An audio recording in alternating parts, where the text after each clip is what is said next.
Ah, l'espace Schengen, en Belgique pour une bière, en Allemagne pour une bière, au Luxembourg pour la culture. Il fut un temps où on était moins relax avec les frontières. Petit cours d'histoire sur la ligne Maginot au Fort Cassel.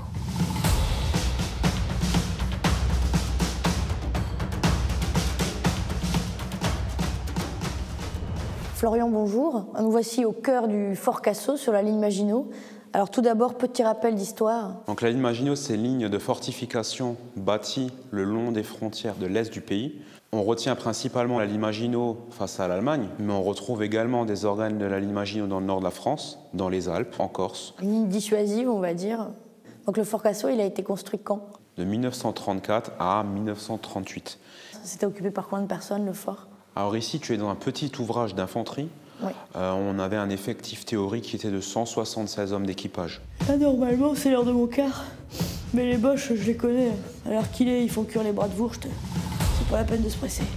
Du coup, il a été fini en... Le gros œuvre a été terminé en 1938. Donc c'est là que le fort a commencé à être occupé. Exactement. Mais là... Il y a eu ce qu'on appelle la drôle de guerre, il ne se passe rien. Donc c'est vraiment une période extrêmement difficile pour le moral des hommes. On va retrouver des occupations diverses et variées. On va retrouver des visites de politiques pour remonter le moral. Il fallait envoyer des starlettes. Quelque part, la ligne Maginot est également devenue à l'époque une vraie attraction touristique. C'était le fleuron de l'armée française. Et on retrouvera même après les combats de 1940 nombre d'officiers allemands en visite sur la ligne Maginot.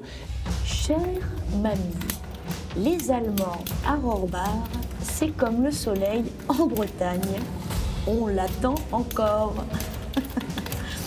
Et donc l'armistice arrive, et là, qu'est-ce qui se passe? Ici, à l'ouvrage de Rohrbach, l'équipage restera jusqu'au 30 juin au soir. Quoi, au cas où ce soit un fake news? C'était simplement que c'était défini comme tel. Les membres d'équipage ici sortent de l'ouvrage, demandent aide d'honneur de l'armée allemande, parce qu'après tout, ces troupes, ces soldats vont être invaincus. D'accord, et aujourd'hui, le fort, on peut venir le visiter? Toute l'année. Donc on est une équipe d'une quinzaine de guides bénévoles qui assureront d'une part les visites, mais également la restauration, de manière à pouvoir leur communiquer ce message de mémoire. Oh non! Quoi, ça fait 1 heure? Bah oui, ça fait 1 heure que j'ai quelqu'un qui est pas bien au téléphone, ok? Alors tu retournes peler tes patates. Excuse-moi, ma chérie. Sébastien, là, on entre dans le vif du sujet. Alors, qu'avons-nous là? C'est un des éléments de combat de ce bloc. Donc ces armes, elles ont servi? Dans cette tourelle, il est fort probable qu'elle ait effectué quelques tirs en direction des Allemands. Donc ici, comment ça s'organisait le travail? Je ne sais pas si ce mot est très bien choisi. On a un étage bas avec des hommes qui étaient présents pour faire monter et descendre cette tourelle. Ici, on est à l'étage intermédiaire, donc à ma place se trouve le chef de tourelle. D'accord. Il y a des tireurs donc dans la partie... Au-dessus, effectivement. Et comment ça, c'est qu'une fois par semaine? Mais moi, ça y est, j'ai fini d'être propre. Hein. Il faut que je me lave, quoi. Je suis sale. Ça va pas partir tout seul. Hein. Donc ici, c'est... Donc on est dans une chambre avec des systèmes de couchage un petit peu particuliers.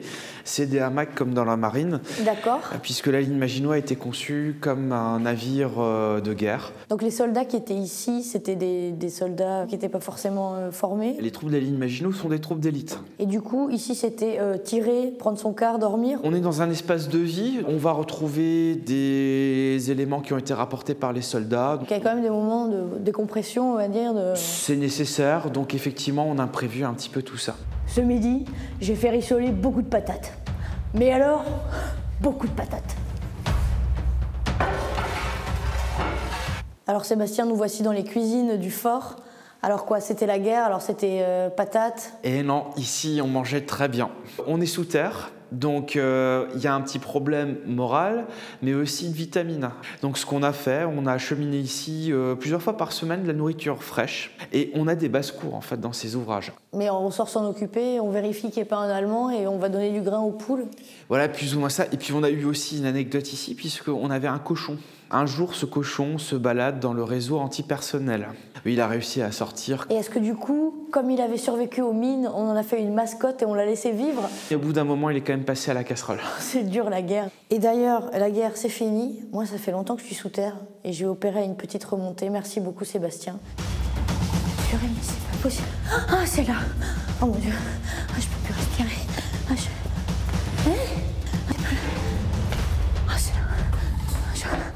J'étouffe.